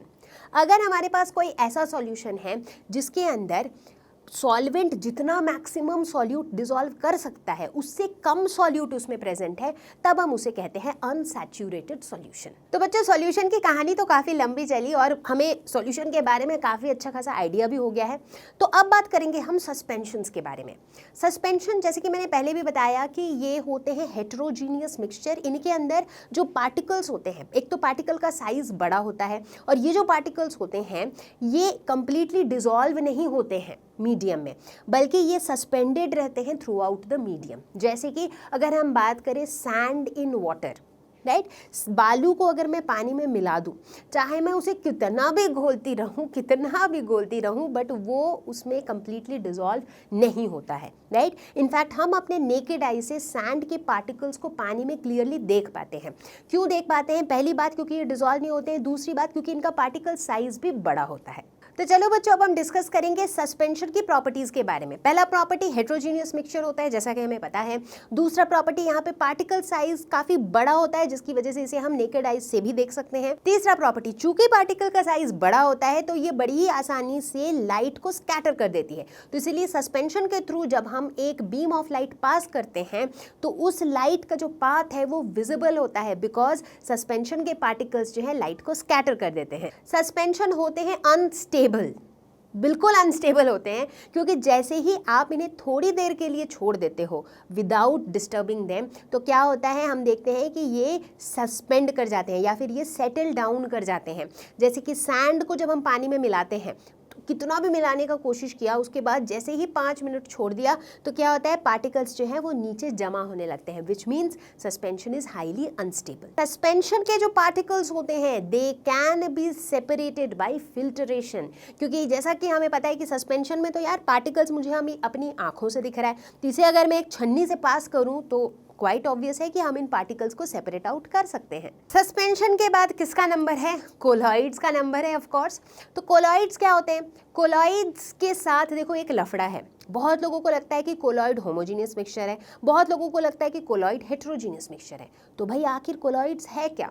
तो देखो कोलॉइड्स में क्या होता है ना, कोलॉइड्स के जो पार्टिकल का साइज होता है वो सस्पेंशन के मुकाबले काफ़ी छोटा होता है, इसीलिए कोलॉइड के पार्टिकल्स को हम अपने नेकेड आई से देख नहीं पाते हैं।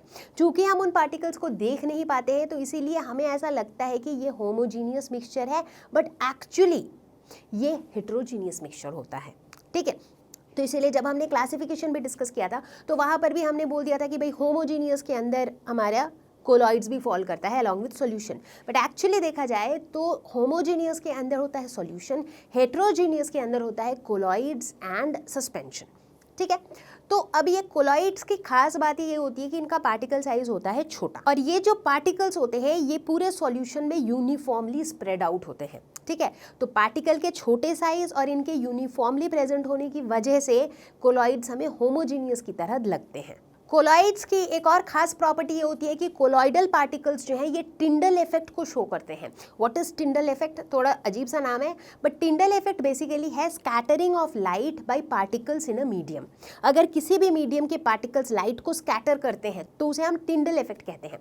Tyndall this has been named after the scientist जिन्होंने इस इफेक्ट को डिस्कवर किया था, and that's why the name Tyndall effect. Tyndall effect आमतौर पर डे टू डे लाइफ में हमें एक जगह दिखती है। जैसे मान लो बाहर धूप है, ठीक है, और आपका जो रूम है वो पूरा अंधेरा है, सब कुछ बंद है, खिड़की दरवाजे सारे बंद है, सब कुछ बिल्कुल अंधेरा है, ठीक है। अब अगर डोर पर या विंडो पर एक छोटा सा होल हो तो उस होल से ना आपको लाइट की बीम एकदम क्लियरली आते हुए दिखती है, करेक्ट। और अगर उस बीम को आप ध्यान से देखो ना तो you can actually see very tiny particles in that beam. तो बेसिकली हो क्या रहा है यहाँ पर, यहीं पर टिंडल इफेक्ट हो रहा है। तो बेसिकली हवा में या फिर मीडियम में पाए जाने वाले जो पार्टिकल्स ऑफ डस्ट और स्मोक हैं वो लाइट को स्कैटर कर रहे हैं, और चूंकि वो लाइट को स्कैटर कर रहे हैं उस स्कैटरिंग की वजह से that light beam of light is visible to us, ठीक है। और कुछ ऐसा ही होता है कोलॉइड्स के साथ भी। तो अगर हम एक कोलॉइडल सॉल्यूशन के थ्रू एक बीम ऑफ लाइट पास करते हैं तो क्या होता है, इनके जो छोटे पार्टिकल्स हैं वो उस लाइट को स्कैटर करते हैं, and that's why the path of the light is visible to us, जैसा कि हम यहाँ देख ही सकते हैं।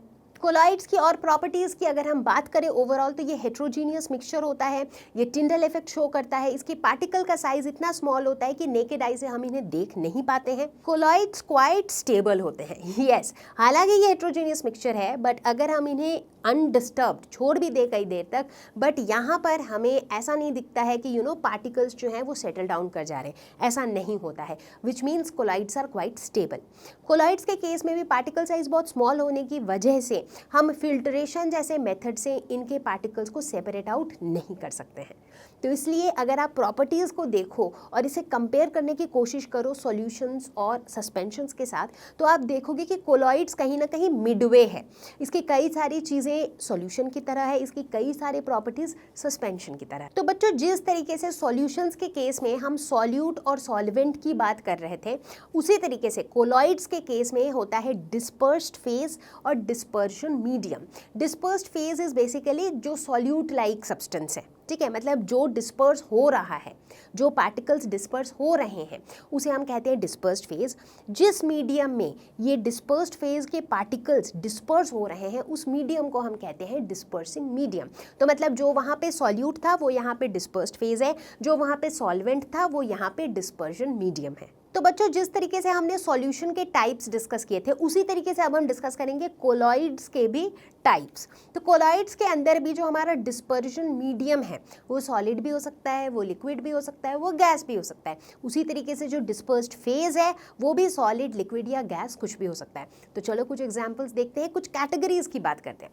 लेट अस सपोज अगर हम कहते हैं कि हमारा डिस्पर्शन मीडियम गैस है, ठीक है, तो अगर डिस्पर्शन मीडियम गैस है तो डिस्पर्स्ड फेज जो है वो सॉलिड भी हो सकता है, वो लिक्विड भी हो सकता है, बट वो गैस नहीं हो सकता है, क्योंकि डिस्पर्स्ड फेज और डिस्पर्स्ड मीडियम दोनों ही अगर गैस होंगे तो गैसेस क्या होते हैं, वो कंप्लीटली मिसिबल होते हैं, एक दूसरे के साथ बिल्कुल मिक्स हो जाते हैं।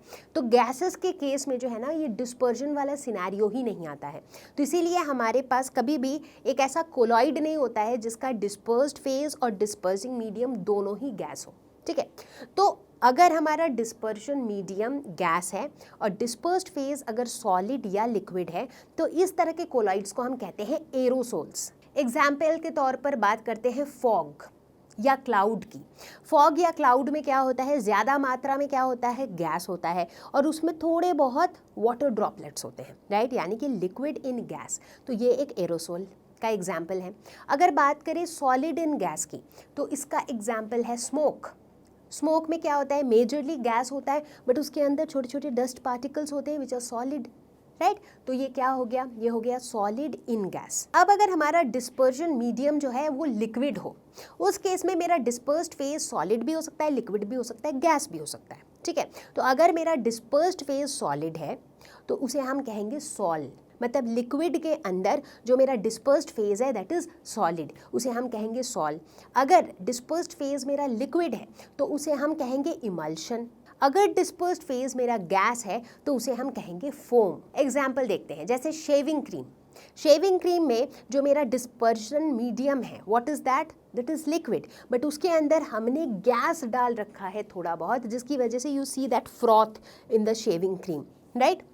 तो ये हो गया हमारा एग्जाम्पल किसका, फोम का। अगर बात करें इमल्शन की, जिसमें लिक्विड डिस्पर्जन मीडियम में लिक्विड डिस्पर्स्ड फेज है, तो इमल्शन का एग्जाम्पल है मिल्क। अगर बात करें सॉल की, यानी कि लिक्विड डिस्पर्जन मीडियम में सॉलिड डिस्पर्स्ड फेज है, तो इसका एग्जाम्पल हो जाएगा मिल्क ऑफ मैग्नीशिया। यहाँ पे सॉल्वेंट यानी कि लिक्विड के अंदर मैग्नीशियम विच इज सॉलिड वो पाया जाता है dispersed, right. So that is an example of salt. ठीक उसी तरीके से ऐसा पॉसिबल हो सकता है बिल्कुल कि हमारा जो डिस्पर्जन मीडियम है वो सॉलिड हो। अब ऐसे केस में dispersed phase solid, liquid, gas कुछ भी हो सकता है, ठीक है। तो अगर डिस्पर्स्ड फेज भी सॉलिड हो, यानी कि सॉलिड इन सॉलिड, इसका एग्जाम्पल हो जाएगा कलर्ड जेमस्टोन, राइट। अगर हम बात करें लिक्विड इन सॉलिड की, तो इसका एग्जाम्पल हो जाएगा जेली।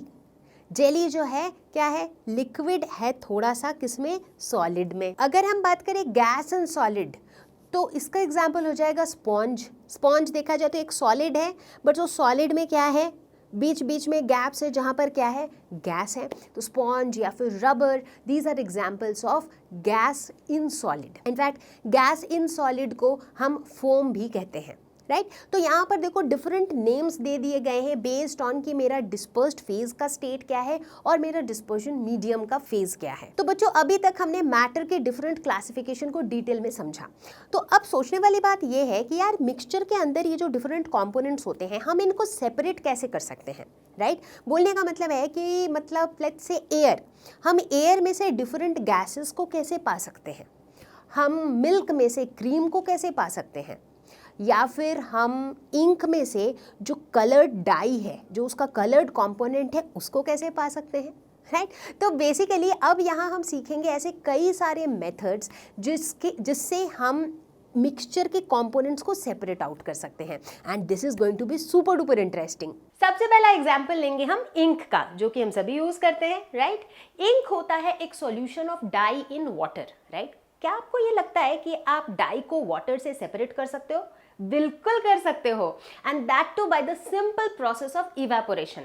इवेपोरेशन के दौरान होगा कुछ यूं कि जो हमारा वोलेटाइल कंपोनेंट है, जो कि हमारा सॉल्वेंट है यानी कि वाटर है, वो तो वेपर बन के उड़ जाएगा, फुर हो जाएगा और बचेगा क्या? सिर्फ डाई। तो चलो अभी फिलहाल हम इसी को करके देखेंगे, ठीक है।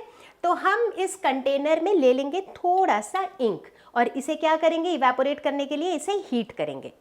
अब अगर इसे ध्यान से देखो तो जैसे जैसे हम इसे हीट कर रहे हैं तो इसमें जो वाटर है वो इवेपोरेट होता जा रहा है। तो बच्चों ध्यान से देखो, अब सारा का सारा वाटर हो चुका है फुर, बचा है क्या? सिर्फ डाई। तो कर दिया ना हमने डाई को सेपरेट वाटर से बाय इवेपोरेशन। तो बच्चों फिलहाल मेरे पास इस कंटेनर में है क्रीम, यस बोले तो मलाई। क्या आपने कभी अपने घरों में देखा है कि मे बी आपकी मम्मियाँ या दादियाँ घर पर घी या मक्खन बनाती हो, राइट? मेरे घर पे तो ऐसे ही होता है कि हम हर दिन दूध में से मलाई ले लेके इकट्ठा करते रहते हैं और जब हमारे पास सफिशिएंट अमाउंट ऑफ मलाई होता है तो इससे हम निकाल लेते हैं बटर। एग्जैक्टली तो इसका मतलब मैं कहना कुछ यूँ चाह रही हूँ कि इस क्रीम में से हम बटर को सेपरेट कर सकते हैं। कैसे? By a method called centrifugation. तो सेंट्रीफ्यूगेशन में हम करते क्या है, जैसे कि यहाँ पर देखो मैं यूज़ करूँगी इस ब्लेंडर को, ठीक है, और जैसे ही मैं इसे खूब हाई स्पीड में घुमाऊंगी तो क्या होगा? डेंसिटी के हिसाब से जो अलग अलग कंपोनेंट्स हैं, एक कंपोनेंट बीच में इकट्ठा हो जाएगा और दूसरा कंपोनेंट बाहर की तरफ इकट्ठा हो जाएगा। तो चलो करके देखें, लेट्स ट्राई।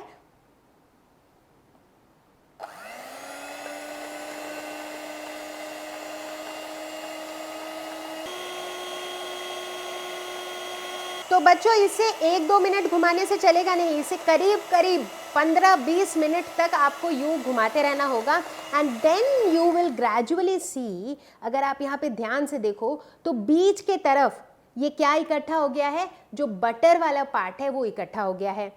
तो अब अगर ध्यान से देखो तो यहाँ पर हमने सेपरेट आउट कर लिया है दोनों कंपोनेंट को, राइट? तो ये जो लंप्स आप यहाँ पे देख रहे हो ये क्या है?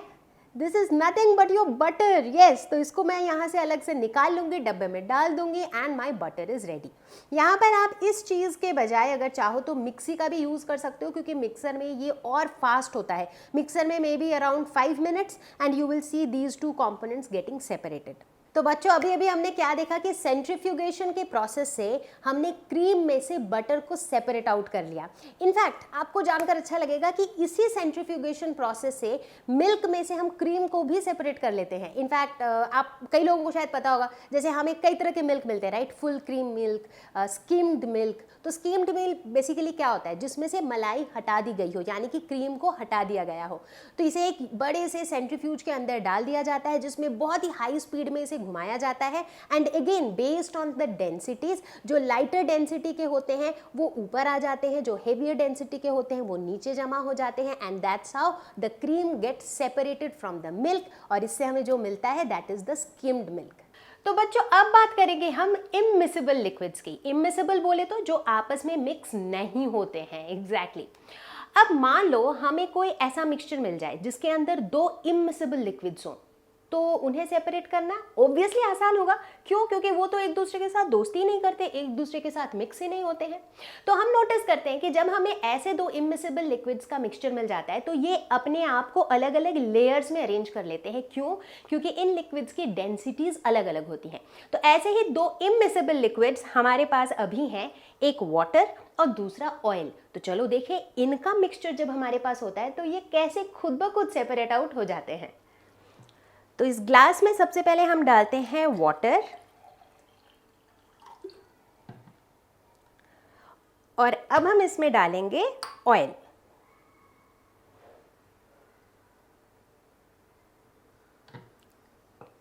जैसा कि आपको दिख रहा है कि वाटर और ऑयल दोनों ने दोस्ती बिल्कुल नहीं की है, दोनों अलग अलग हैं। इनफैक्ट अगर आप देखो तो ऑयल ने अपना एक लेयर बना लिया है ऊपर की तरफ और वाटर अपना नीचे मजे में है ना। ऐसा क्यों हुआ? क्योंकि दोनों की डेंसिटीज अलग है। जिसकी डेंसिटी कम है वो ऊपर आ गया है यानी कि ऑयल, और जिसकी ज्यादा है यानी कि वाटर वो नीचे है। तो इस तरीके से हमने इमिसिबल लिक्विड्स को सेपरेट होते हुए देखा। अब बच्चों मान लो आपके पास एक मिक्सचर है जिसके अंदर है NH4Cl that is ammonium chloride और सॉल्ट। अब आप इस मिक्सचर को कैसे सेपरेट करोगे? थोड़ा सा सोचो दोनों की प्रॉपर्टी के बारे में। एक सिंपल सा प्रॉपर्टी, एक स्ट्रेट फॉरवर्ड प्रॉपर्टी जो दिमाग में आता है वो ये है कि अमोनियम क्लोराइड जो है ये सब्लिमेबल वोलाटाइल कंपोनेंट है। सब्लिमेबल मतलब ये सब्लिमेशन अंडरगो करता है। इसको अगर आप हीट करोगे तो ये सॉलिड फॉर्म से सीधा वेपर फॉर्म में चला जाएगा, लिक्विड फॉर्म में गए बिना। अमेजिंग ना। तो ये सब्लिमेबल होता है। दूसरी तरफ जो सॉल्ट है वो सब्लिमेबल नहीं होता है और इस केस में सॉल्ट इज एन इम्प्योरिटी। ठीक है, तो अब इसको सेपरेट करने के लिए हम क्या करेंगे? हम इस मिक्सचर को लेंगे, इसको हीट करेंगे, हीट करेंगे, हीट करेंगे, और हीट करेंगे तो क्या होगा? जो NH4Cl है वो तो सब्लिमेबल है तो वो सबलाइम कर जाएगा यानी कि वो अपने वेपर फॉर्म में चला जाएगा और बेचारा कौन रह जाएगा? सॉल्ट रह जाएगा। तो हमने कर दिया ना दोनों को सेपरेट? बिल्कुल कर दिया। बच्चों मान लो कि आपके पास दो मिसिबल लिक्विड्स हैं, इनको कैसे सेपरेट करोगे? मिसिबल लिक्विड समझते हो, जो एक दूसरे के साथ कंप्लीटली मिक्सअप हो जाते हैं। ठीक है, तो अब ऐसे लिक्विड्स को सेपरेट आउट करना थोड़ा सा डिफिकल्ट तो लग रहा है, राइट? लेकिन हमारे पास ट्रिक है, हमारे पास हर चीज़ का सॉल्यूशन है, राइट? अब मान लो अगर हमारे पास दो ऐसे लिक्विड्स हैं जो मिसिबल तो है, एक दूसरे के साथ मिक्स हो जाते हैं, बट दोनों के बॉइलिंग पॉइंट्स काफ़ी डिफरेंट हैं। ठीक है, दोनों के बॉइलिंग पॉइंट्स में काफ़ी डिफरेंस है। ठीक है, अगर ये क्राइटेरिया फुलफिल होता है तो हम यूज़ करते हैं एक प्रोसेस का जिसे हम कहते हैं डिस्टिलेशन। डिस्टिलेशन प्रोसेस में हम क्या करते हैं? हम इस मिसिबल लिक्विड को लेते हैं, मतलब इस मिक्सचर को लेते हैं जिसके अंदर दो मिसिबल लिक्विड्स हैं, इसको बॉयल करते हैं। ठीक है, मतलब इसको हीट करते हैं। अब चूंकि इसके अंदर जो दो कंपोनेंट्स हैं इनके बॉइलिंग पॉइंट्स अलग अलग हैं, राइट? तो जिसका बॉइलिंग पॉइंट कम है वो पहले ही बॉयल होने लग जाएगा। करेक्ट? बॉयल होगा तो वो कहाँ चला जाएगा? वो अपने वेपर फॉर्म में चला जाएगा, राइट? अब हम क्या करेंगे? ये वेपर फॉर्म को वापस कंडेंस करके, मतलब इस वेपर फॉर्म को हम एक जगह कलेक्ट कर लेंगे ट्यूब से और उस वेपर को वापस कंडेंस कर देंगे, तो हमें वापस से क्या मिल जाएगा? वही चीज़ मिल जाएगी, वही वाला कंपोनेंट मिल जाएगा। तो देखो हमने दोनों कंपोनेंट को सेपरेट आउट कर दिया actually, right? Let's say basically हमने क्या किया? हमने एक मिक्सचर लिया जिसमें दो मिसिबल लिक्विड्स हैं लेकिन दोनों की बॉइलिंग पॉइंट अलग है। जब इस मिक्सचर को हीट करना शुरू किया, जिसका बॉइलिंग पॉइंट कम है वो पहले बॉयल करने लग गया। जैसे ही वो बॉयल करने लग गया हमने उसे एक ट्यूब से कलेक्ट कर लिया और उसको वापस कंडेंस कर दिया। इट इज़ लाइक जैसे मान लो पानी को आप बॉयल कर दोगे तो वो वाटर वेपर बन जाएगा। अब आप पूछोगे कि वाटर वेपर बन गया तो बन गया, अब क्या करना है? करना इन द सेंस, अगर आप एक ऐसा सेटअप बनाओगे जिसमें उसी वाटर वेपर को आप वापस से ठंडा कर रहे हो तो वो वाटर वेपर से क्या बनेगा? वो पानी बन जाएगा, राइट? तो यानी कि उसको कॉन्डेंस करोगे तो कॉन्डेंसेशन से वो वापस से वो लिक्विड फॉर्म में आ जाएगा। तो वैसा ही कुछ हम इस सेटअप में करेंगे। डिस्टिलेशन में हम क्या करते हैं? इसको हम हीट करते हैं, चूँकि बॉइलिंग पॉइंट्स अलग होते हैं तो वो जिस कॉम्पोनेंट का कम बॉइलिंग पॉइंट है वो पहले ही वेपर फॉर्म में चला जाता है और उसको हम वापस कंडेंस करके उसके लिक्विड फॉर्म में ले आते हैं और इस तरह से हम मिसिबल लिक्विड्स को सेपरेट करते हैं। बट यहाँ पर इस प्रोसेस को होने के लिए, डिस्टिलेशन को होने के लिए दो क्राइटेरिया इंपॉर्टेंट है। पहला क्राइटेरिया, दोनों कंपोनेंट्स के बॉइलिंग पॉइंट में काफ़ी डिफरेंस होना चाहिए। ऐसा नहीं कि भाई एक का बॉइलिंग पॉइंट अगर 100 डिग्री है तो दूसरा का 105 डिग्री है। इतने पास बॉइलिंग पॉइंट्स होंगे तो this process will not work. Only if दोनों कंपोनेंट का बॉइलिंग पॉइंट में काफ़ी फ़र्क है तभी दिस प्रोसेस विल वर्क। दूसरा, ये भी ज़रूरी है कि वेपराइज फॉर्म में जाते समय इस कंपोनेंट का डिकम्पोजिशन ना हो। मतलब अगर मान लो वाटर है, वाटर से वाटर वेपर बना बट उसका जो कॉम्पोजिशन है that is still the same, तो उस केस में क्या होगा कि वापस जब वाटर वेपर को कंडेंस कराओगे तो तुम्हें वही वाटर मिलेगा। बट अगर वाटर से वाटर वेपर बनने के दौरान ही उसके कॉम्पोजिशन में चेंज हो जा रहा है तो उस केस में उसको कंडेंस करोगे तो शायद तुम्हें वाटर नहीं मिलेगा।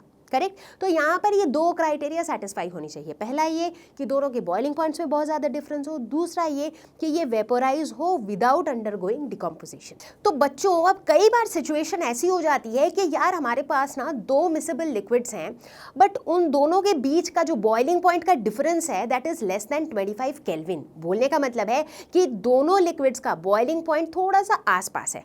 अब दिक्कत आ गई ना यहाँ पर, अब हम डिस्टिलेशन का प्रोसेस तो यूज़ नहीं कर सकते क्योंकि डिस्टिलेशन करने के लिए दोनों के बॉइलिंग पॉइंट्स में काफ़ी ज़्यादा डिफरेंस होना चाहिए। तो अब हम क्या करें, घबराने की क्या बात है, कोई और मेथड आ जाएगा। तो यहाँ पर डिस्टिलेशन का ही एक थोड़ा सा मॉडिफाइड वर्जन आ गया जिसे कहा जाता है फ्रैक्शनल डिस्टिलेशन। ठीक है, इसे कहाँ यूज़ करते हैं हम, कई जगह। जैसे कि मान लो अगर बोला जाए कि एयर में जो मिक्सचर ऑफ गैसेस पाए जाते हैं उनको सेपरेट करना है तो वहाँ काम आता है फ्रैक्शनल डिस्टिलेशन। अगर बोला जाए कि पेट्रोलियम प्रोडक्ट्स जो होते हैं, हमें पता है ना पेट्रोलियम रिफाइनिंग से बहुत सारे प्रोडक्ट्स निकलते हैं, उन्हें सेपरेट करना है तो वहाँ काम आता है फ्रैक्शनल डिस्टिलेशन। तो फ्रैक्शनल डिस्टिलेशन में होता क्या है, तो यार अगर हम सेटअप की बात करें ना तो एपरेटस लगभग डिस्टिलेशन के जैसा ही होता है, सिर्फ यहाँ पे एक अंतर होता है। जो डिस्टिलेशन फ्लास्क है और जो कंडेंसर है, इन दोनों के बीच में होता है एक फ्रैक्शनेटिंग कॉलम। डिस्टिलेशन फ्लास्क क्या होता था यार, याद करो, डिस्टिलेशन में क्या होता था, हम इसे हीट करते थे, राइट। हम उस मिक्सचर को, लिक्विड्स के मिक्सचर को हीट करते थे, फिर उसके वेपर को हम कंडेंस करते थे। तो बेसिकली हमारे पास एक डिस्टिलेशन फ्लास्क होता था और एक कंडेंसर होता था। अब इनके बीच में आ जाता है एक फ्रैक्शनेटिंग कॉलम। फ्रैक्शनेटिंग कॉलम कोई हाईफाई चीज़ नहीं है, it is like a long tube जिसको छोटे छोटे फ्रैक्शंस में बांट दिया गया है। कैसे बांटा गया है, यूजिंग ग्लास बीड्स। ग्लास के ऐसे बीड्स लगा दिए गए हैं तो वो जो पूरी जो ट्यूब है ना वो छोटे छोटे फ्रैक्शंस में बंट गई हैं। ठीक है, इसीलिए इस प्रोसेस का नाम भी है फ्रैक्शनल डिस्टिलेशन। ठीक है, ओके। अब ये ग्लास बीड्स क्या करते हैं, बेसिकली ये ग्लास बीड्स एक सरफेस प्रोवाइड करते हैं जहाँ पर ये जो लिक्विड है ना ये कूल और कंडेंस हो सकते हैं रिपीटेडली। तो बेसिकली होता कुछ यूँ है कि हर एक फ्रैक्शन में ना based on their boiling points हर एक कॉम्पोनेंट एक एक फ्रैक्शन में कॉन्डेंस होकर सेपरेट आउट होते रहता है, राइट। तो मतलब ये जो फ्रैक्शनेटिंग कॉलम है कितना मज़ेदार है, राइट। 1 2 3 4 ऐसे 4 फ्रैक्शन से यहाँ से कुछ निकल गया, यहाँ से कुछ निकल गया, यहाँ से कुछ निकल गया, यहाँ से कुछ निकल गया, तो मतलब मेरे सारे कंपोनेंट्स क्या हो गए, सेपरेट आउट हो गए। तो चलो भाई, अब फ्रैक्शनल डिस्टिलेशन के प्रोसेस को कैसे हम यूज़ करते हैं इसका एक एग्जांपल देखते हैं। तो let's talk about, let's say कि मैंने बोला कि एयर में से ना मुझे ऑक्सीजन चाहिए। अब एयर में से ऑक्सीजन निकालने के लिए क्या करना पड़ेगा, एयर के अंदर जो बाकी और सारी गैसेस हैं उन सबको निकालना पड़ेगा, तभी तो हमें ऑक्सीजन भी मिलेगा। तो लेट अस से कि हमारा अभी एजेंडा है कि भाई एयर में से जो गैसेस उसके अंदर प्रेजेंट है उनको सेपरेट आउट करना है। तो एयर में कौन कौन से गैसेस पाए जाते हैं, मेजरली नाइट्रोजन, ऑक्सीजन, आर्गन, ये सारे गैसेस पाए जाते हैं। और अगर हम इन सब के बॉइलिंग पॉइंट्स पर ध्यान दें तो इनके बॉइलिंग पॉइंट्स एक दूसरे के काफ़ी करीब हैं, बहुत ज़्यादा डिफरेंस नहीं है इनके बॉइलिंग पॉइंट्स पे। ठीक है, तो हम क्या करते हैं, हमने बोला करो फ्रैक्शनल डिस्टिलेशन, है ना। अब फ्रैक्शनल डिस्टिलेशन करने के लिए हमें चाहिए होता है एक लिक्विड जिसे हम हीट करते हैं, जिसे हम वार्म करते हैं फ्रैक्शनेटिंग कॉलम में। फिलहाल मेरे पास क्या है, एयर है जो कि गैसियस फॉर्म में है। तो हम क्या करते हैं, एयर को कंप्रेस करते हैं, यानी कि एयर के ऊपर प्रेशर इंक्रीज कर देते हैं। जब प्रेशर को इंक्रीज कर देते हैं तो क्या हो रहा है, टेम्परेचर डिक्रीज हो रहा है, ये कॉम्प्रेस हो रहा है और कॉम्प्रेस हो के ये लिक्विड एयर बन जाएगा। अब इस लिक्विड एयर को हम क्या करेंगे, वार्म अप करेंगे फॉर डिस्टिलेशन, करेक्ट। अब जैसे ही हम इस फ्रैक्शनेटिंग कॉलम से इसको वार्म अप करेंगे तो क्या होगा, एयर के अंदर जो कंपोनेंट्स है जैसे कि ऑक्सीजन, नाइट्रोजन, आर्गन, ये सारे चूंकि इनके अलग अलग बॉइलिंग पॉइंट्स हैं तो ये अलग अलग हाइट्स पे जाके कॉन्डेंस कर जाएंगे, करेक्ट। फ्रैक्शनेटिंग कॉलम का तो कॉन्सेप्ट ही वही था, राइट। तो ये सारे के सारे कंपोनेंट्स जो हैं ये अलग अलग हाइट पर जाके कॉन्डेंस कर जाएंगे and that's how we separate them. तो बच्चों अब बात करेंगे हम अपने अगले मेथड की विच इज क्रिस्टलाइजेशन। क्रिस्टलाइजेशन नाम से ही पता चल रहा है यहाँ पे क्रिस्टल बनते होंगे and yes you are right, इसमें क्रिस्टल्स ही बनते हैं। क्रिस्टलाइजेशन एक ऐसा टेक्निक होता है जिससे हम सॉलिड्स को प्यूरिफाई करते हैं, इन द सेंस कि अगर हमारे पास एक सॉल्यूशन है, उस सॉल्यूशन में से जो सॉल्यूट है उसको हम क्रिस्टल के फॉर्म में उस सॉल्यूशन में से सेपरेट आउट कर लेते हैं। तो इस प्रोसेस को हम क्रिस्टलाइजेशन कहते हैं।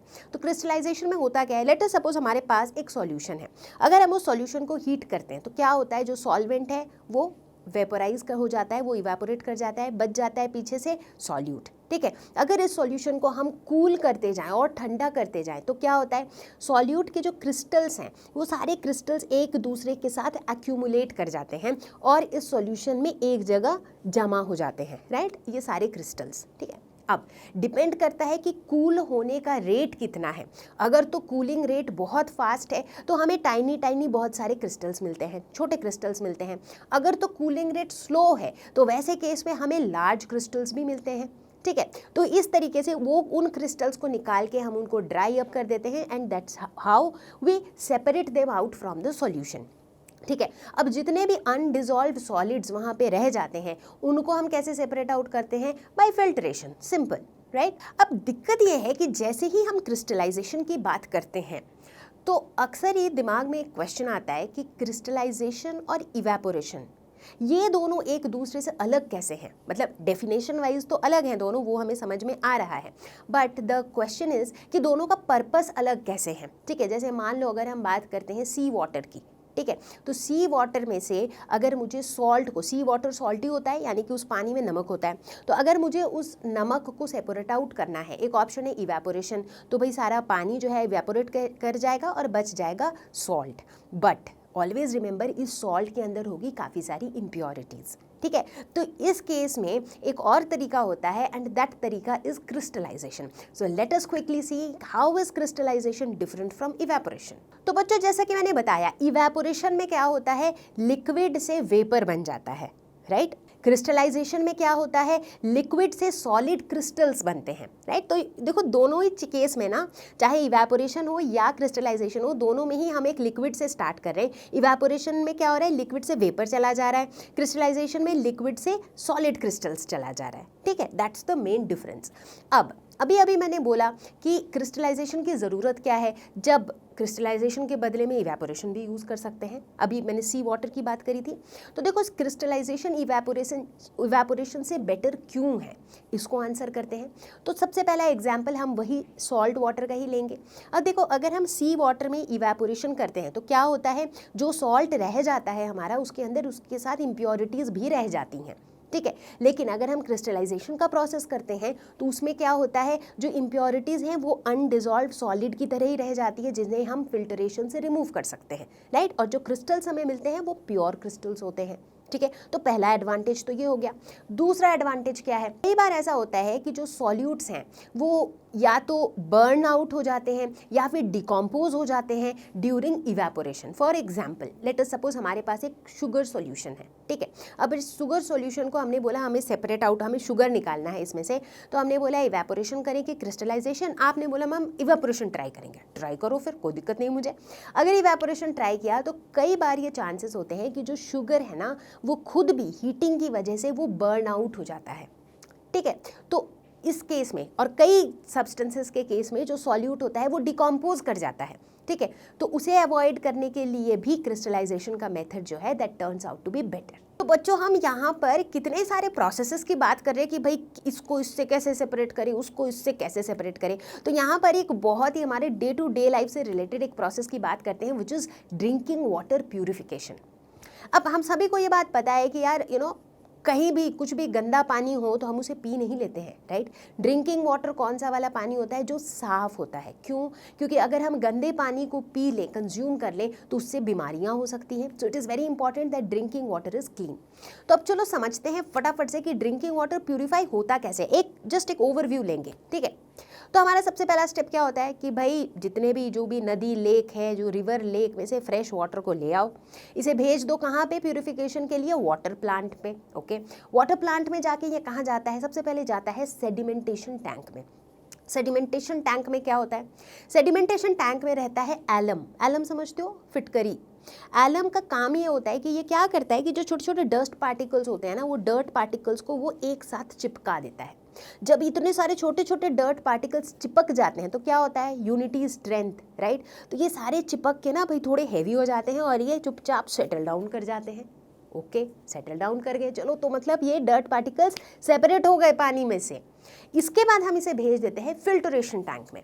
यहाँ पे क्या होता है, पानी को ना चारकोल, ग्रेवल, सैंड इसके थ्रू पार किया जाता है, जो पानी के अंदर जो फर्दर सस्पेंडेड इम्प्योरिटीज़ हैं उनको हटा देती हैं। चल भाई, फिल्टर भी हो गया। अब क्या करें, अब इस फिल्टर्ड वाटर को हम पास करते हैं एरेशन टैंक में। एरेशन एयर से आया है, मतलब हम इस फिल्टर्ड वाटर के थ्रू एयर पास करते हैं।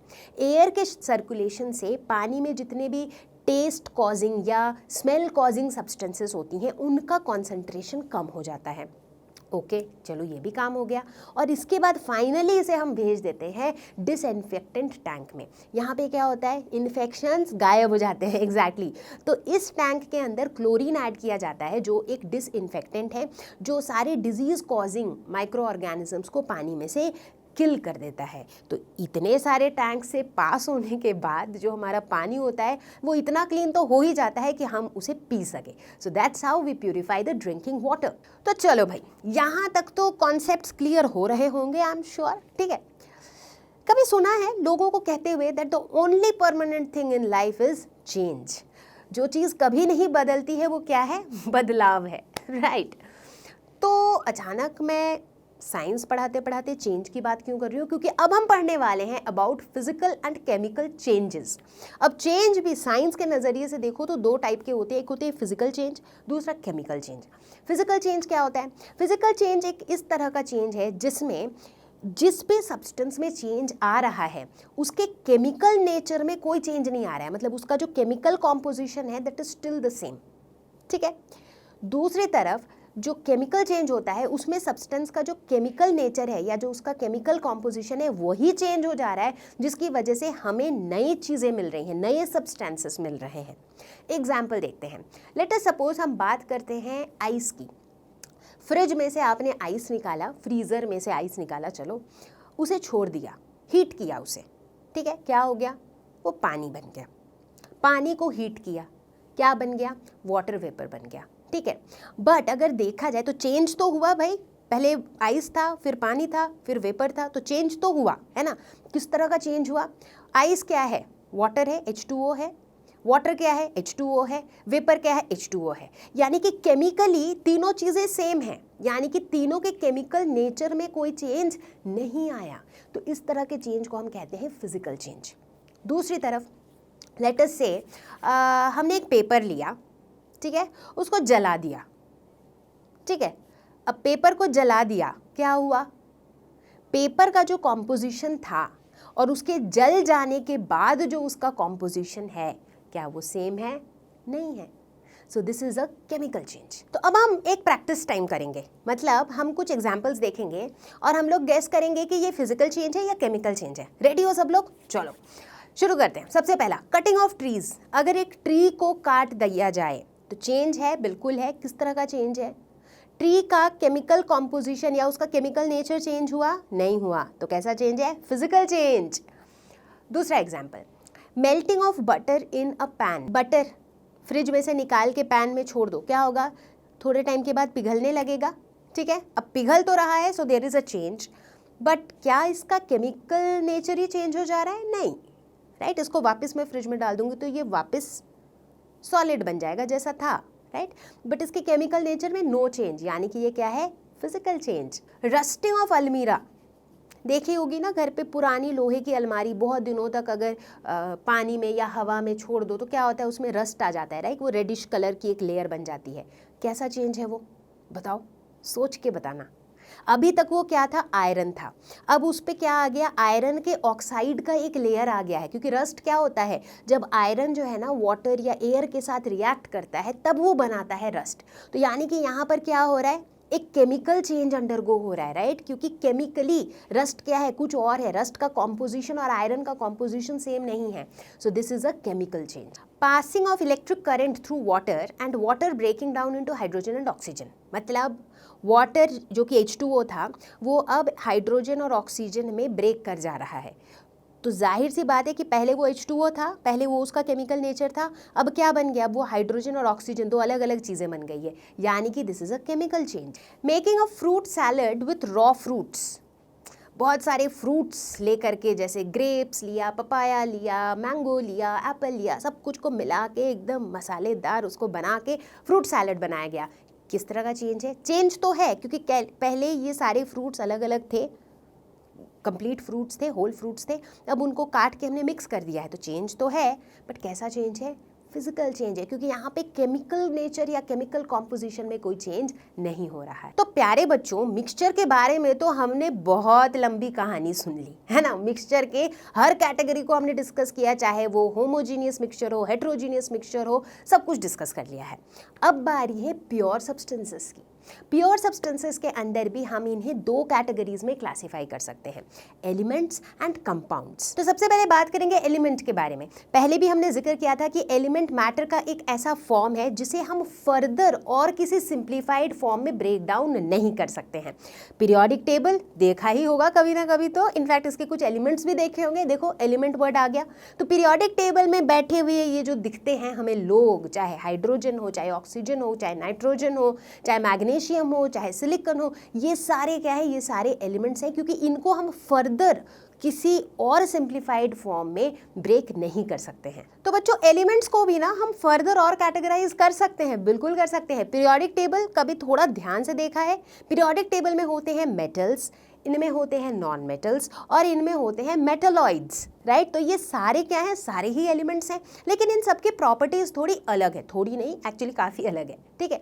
अगर हम बात करें मेटल्स की, तो मेटल्स में होता है एक लस्टर। लस्टर बोले तो शाइन, देखा होगा गोल्ड, सिल्वर, कॉपर, इन सब में एक चमक होती है, राइट। जनरली ये सिल्वरी ग्रे या फिर येलोविश कलर के होते हैं। हीट और इलेक्ट्रिसिटी को कंडक्ट करते हैं, यानी कि ये good conductors of heat and electricity होते हैं। मेटल्स होते हैं डक्टाइल। डक्टाइल मतलब, डक्टाइल हम उस प्रॉपर्टी को कहते हैं जिसमें हम इन मेटल्स को खींच के थिन वायर्स की फॉर्म में बना सकते हैं। और इसे याद रखने का बेस्ट एग्जाम्पल है कि हम गोल्ड की चेन पहनते हैं, राइट। कैसे पहन पाते हैं? क्योंकि गोल्ड की प्रॉपर्टी है कि इसे हम खींच के थिन वायर के फॉर्म में बना सकते हैं। मेटल्स मैलिएबल होते हैं। मैलिएबल बोले तो वो वाली प्रॉपर्टी जो कहती है कि इनको हम बीट करके थिन शीट्स के फॉर्म में बना सकते हैं। कभी देखी होगी मिठाइयों की दुकान में, देखा होगा ना कि मिठाई के ऊपर ना वो पतली सी एक सिल्वरी शीट लगी होती है। कभी देखा होगा एल्यूमिनियम फॉयल, जिसे हम खाना पैक करने के लिए यूज़ करते हैं। तो ये एल्यूमिनियम ऐसे शीट के फॉर्म में कैसे बनी? क्योंकि एल्यूमिनियम के ये प्रॉपर्टी है कि it can be beaten into thin sheets, और इस प्रॉपर्टी को हम मैलिएबिलिटी कहते हैं। मेटल्स सोनोरस होते हैं। सोनोरस हम उस प्रॉपर्टी को कहते हैं जिसमें अगर आप मेटल्स को ऐसे जोर से बीट करो ना, तो ये एक आवाज़ प्रोड्यूस करती है, राइट। जैसे स्कूल की जो घंटी होती थी पहले, अब तो तरह तरह के आवाज़ आ गए हैं, पर जो पहले घंटी होती थी ना, वो एक बड़ा सा मेटल होता था, उसमें ऐसे ढंग से आवाज़ किया तो वो ढंग बहुत देर तक आवाज़ रहती थी, right. So that's the property of sonorous, ठीक है। तो ये तो हो गई मेटल्स की कुछ प्रॉपर्टीज़। अब बात करते हैं नॉन मेटल्स की। तो भाई देखना, नॉन मेटल्स जो है ना, वो मेटल्स के उल्टे ही चलते हैं। मेटल्स अगर दाएं की जाते हैं तो नॉन मेटल्स बाएं ही जाते हैं। तो नॉन मेटल्स की बात करें तो दे हैव नो लस्टर, कोई शाइन वगैरह कुछ नहीं होता इनमें, ठीक है। ये पुअर कंडक्टर होते हैं हीट और इलेक्ट्रिसिटी के, ये मैलिएबल नहीं होते हैं, ये डक्टाइल नहीं होते हैं, ये सोनोरस नहीं होते हैं। अगर इनके अपीयरेंस की बात करें, इनफैक्ट इनके कलर्स की बात करें, तो ये भी काफ़ी सारे कलर्स तो शो करते हैं। अब बारी है मेटलॉइड्स की। मेटलॉइड्स क्या हैं? जो ना तो मेटल्स हैं ना नॉन मेटल्स हैं, मतलब दोनों के बीच बीच में है ये। तो इनकी जो प्रॉपर्टीज़ हैं, ये मेटल्स और नॉन मेटल्स के प्रॉपर्टीज़ के इंटरमीडिएट होती हैं। जैसे कि बोरोन, सिलिकॉन, जर्मेनियम, ये सारे मेटलॉइड्स हैं। तो अगर आप पीरियोडिक टेबल में इनकी प्लेसमेंट्स भी देखने की कोशिश करो, तो आप देखोगे कि पीरियोडिक टेबल के लेफ्ट हैंड साइड की तरफ आपको मेटल्स दिखेंगे, राइट हैंड साइड की तरफ आपको नॉन मेटल्स दिखेंगे, और ये जो मेटलॉइड्स हैं ये कहीं दोनों के बीच में लाई करते हैं। तो बच्चों, अब बारी है कंपाउंड्स की। कंपाउंड्स क्या होते हैं? कंपाउंड्स बने होते हैं दो या दो से ज़्यादा एलिमेंट्स से, जब ये केमिकली कंबाइन होते हैं इन अ फिक्स्ड रेशियो। एग्जाम्पल के तौर पर सिंपलेस्ट एग्जाम्पल लेंगे, पानी, जल ही जीवन है, H2O। H2O में क्या हो रहा है? हाइड्रोजन जो कि एक एलिमेंट है, ऑक्सीजन जो कि एक एलिमेंट है, ये दोनों कंबाइन होते हैं इन द रेशियो ऑफ 2:1, तभी तो ये बनता है H2O, राइट। तो ये H2O क्या हो गया? ये हो गया एक कंपाउंड। तो भाई इतने सारे डिस्कशन के बाद दिमाग में एक डाउट आ सकता है कि कंपाउंड्स में भी हम देख रहे हैं कि यार एलिमेंट्स मिक्स होके बना रहे कंपाउंड्स, तो फिर तो ये कुछ कुछ मिक्सचर जैसा नहीं हो गया क्या? वेल, नहीं हुआ। तो चलो फटाफट से देखते हैं कि how are mixtures different from compounds. जब हम मिक्सचर की बात करते हैं तो वहाँ पर एलिमेंट्स या फिर कंपाउंड्स सभी कुछ एक साथ मिक्स होके इन्हें बनाते हैं। दूसरी तरफ जब हम कंपाउंड्स की बात करते हैं तो वहाँ पर सिर्फ एलिमेंट्स जो हैं वो कंबाइन होके वो भी इन अ फिक्स्ड प्रोपोर्शन बनाते हैं कंपाउंड्स। अगर बात करें मिक्सचर की तो वहाँ पर वेरिएबल कॉम्पोजिशन होता है, मतलब कुछ फिक्स नहीं होता है कि भाई ये कितना रहेगा वो कितना रहेगा, राइट। किसी भी कॉम्पोजिशन में वो मिक्सअप हो जाते हैं। बट कंपाउंड्स के केस में जो एलिमेंट्स मिक्सअप होते हैं वो एक फिक्स्ड कॉम्पोजिशन होता है। भाई हाइड्रोजन और ऑक्सीजन अगर 2:1 में मिक्स होना है तो वो हमेशा 2:1 में ही मिक्स होगा। मिक्सचर्स की अगर बात करें तो मिक्सचर के प्रॉपर्टीज जो हैं उसके कॉन्स्टिट्यूएंट सब्सटेंसेस के सिमिलर होते हैं, मतलब जिनसे वो बने हैं उससे उनकी प्रॉपर्टीज सिमिलर होती है। कंपाउंड्स की अगर बात करें तो compounds are totally new substance. Water का ही एग्जाम्पल ले लो, बनता है हाइड्रोजन और ऑक्सीजन से। ऑक्सीजन क्या करता है, आग लगा देता है, लेकिन वाटर क्या करता है, आग बुझा देता है। यानी कि वाटर जो बना है, जो कंपाउंड बना है, that is a totally new substance. और ऐसा नहीं है कि वाटर की सारी प्रॉपर्टीज हाइड्रोजन और ऑक्सीजन के प्रॉपर्टीज की तरह ही होंगी। मिक्सचर की अगर बात करें तो इनके जो कॉन्स्टिट्यूएंट्स हैं इनको हम फिजिकल मेथड से सेपरेट कर सकते हैं, लेकिन अगर हम कंपाउंड्स की बात करें तो कंपाउंड्स के एलिमेंट्स को हम फिजिकल मेथड से सेपरेट नहीं कर सकते। इनके लिए हमें केमिकल मेथड्स ही यूज़ करना पड़ेगा। जैसे फॉर एग्जांपल H2O में हाइड्रोजन और ऑक्सीजन को अगर आप सोचो कि भाई फिल्ट्रेशन से सेपरेट कर लेंगे, पॉसिबल नहीं है। इनके लिए हमें कुछ केमिकल मेथड अपनाना पड़ेगा। भाई इसके थ्रू इलेक्ट्रिक करंट पास करो तो उस केस में एक केमिकल रिएक्शन होगा जिसकी वजह से वाटर में से हाइड्रोजन और ऑक्सीजन निकल के आ सकता है, राइट। सो इनका जो सेपरेशन, इनके जो कॉन्स्टिट्यूएंट्स हैं उनको सेपरेट करने के तरीके भी दोनों केस में अलग अलग होते हैं। बच्चा पार्टी, इसी के साथ हम आप पहुंचे हैं इस वीडियो के एंड तक और मुझे उम्मीद है कि आपको ये वीडियो यूजफुल लगा होगा। और अगर इस वीडियो को देखने के बाद आपके कॉन्सेप्ट हुए हैं क्रिस्टल क्लियर तो कॉमेंट्स में जरूर लिख के बताना कॉन्सेप्ट हुआ क्रिस्टल क्लियर। मैं आपको जल्दी ही मिलती हूँ एक और धमाकेदार वीडियो के साथ। तब तक के लिए stay home, stay safe, take care, bye bye.